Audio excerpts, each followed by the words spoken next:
Hey, all right, Leo rising. So on the 1st of January, you're going to have Mercury entering into the sixth house of Capricorn.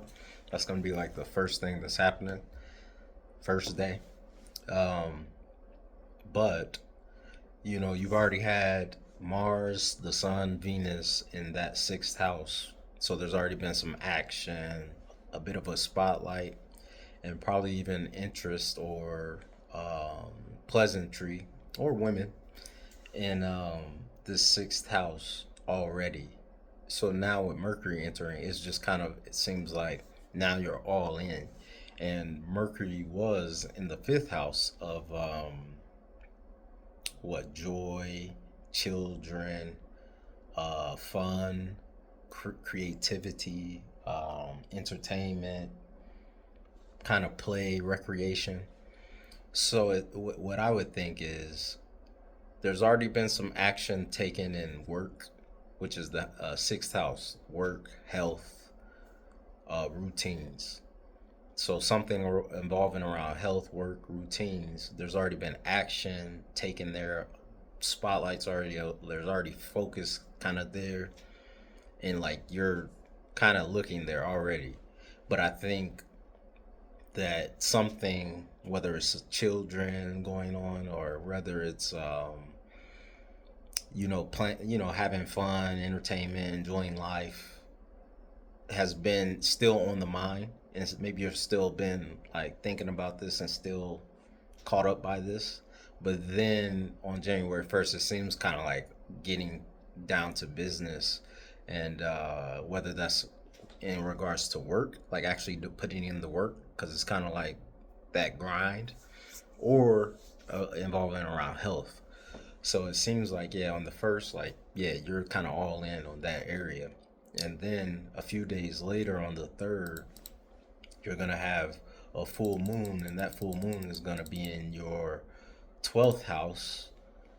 It's going to be at about 13 degrees of Cancer in your 12th house, which the 12th house is like kind of like, it could be looked at as like service to humanity, isolation, self sacrifice, um, sometimes the repressed parts of yourself, parts that you don't express or show as much, mental health, even. And so, with this axis, we're talking about like a lot of times mental health is 12th house, and then sixth house is physical health, maybe.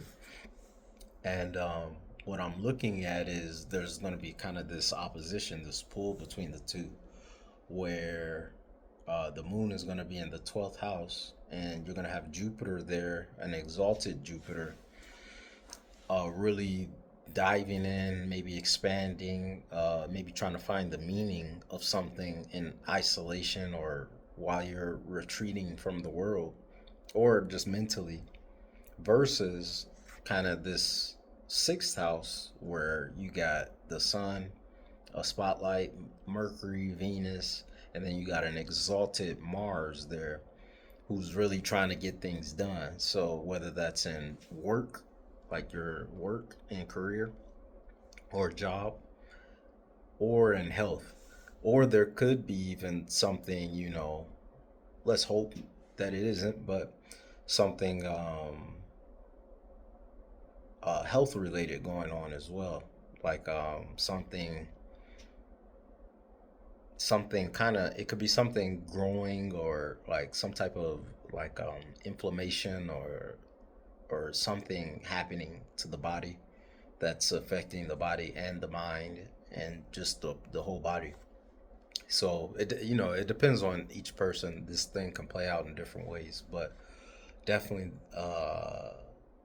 with that exalted Mars and Capricorn, where it's like super strong, gets what it wants, and then you got the exalted Jupiter, super strong, gets what it wants, and it has the Moon, who's the ruler of Cancer, all in the 12th house. So, I mean, I think these things could be positive. It could be a balance, a balancing act, because it's an opposition between uh, maybe mental health and taking time to rest, because the 12th house is rest and work. So trying to find that perfect balance between resting and working, like that could be a way that this is playing out, definitely. And then these themes are going to further go on to at least the 10th, because around the 10th there's going to be that exalted Mars in Capricorn in the 6th house is going to be exactly opposed to that Jupiter in the 12th house. So it's really going to be a lot of tension, I expect on the 10th. So definitely, I would look out and pay attention for this. Mark this on your calendars for sure. I might go into more detail in full moon videos and new moon videos. So keep a lookout for that. Um, but yeah, it's the same, I think, topics that I was just talking about. It just might be even more stronger or more noticeable of a thing that's occurring in your life. So definitely look out for that.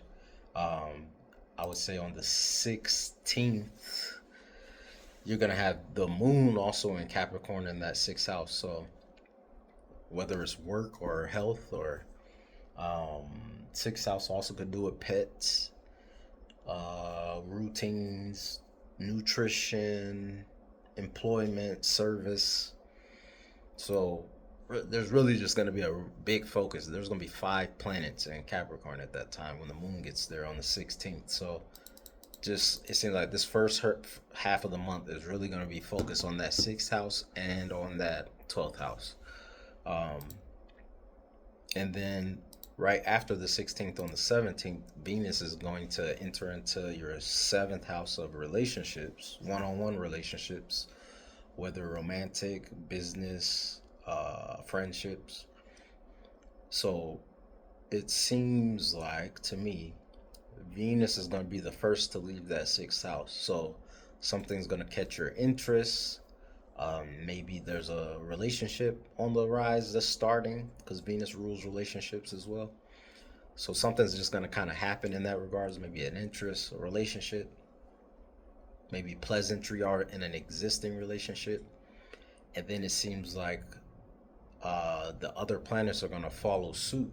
So the Sun, Mercury, and Mars are also going to follow suit, and which is going to put more of a spotlight there eventually, more conversation, more communication, more thoughts into relationships. And then eventually Mars is going to be in there as well. So then there's going to be action, more action going on, more of your actions and things you're doing is revolved around some relationship that's going on. I think that, yeah, you could expect that the first half is going to be a lot about maybe mental health, isolation, health, and work. And then it seems like it's going to go into relationships. Maybe you're working and then some type of business partnership is evolving. I'm not sure, but it depends on each person.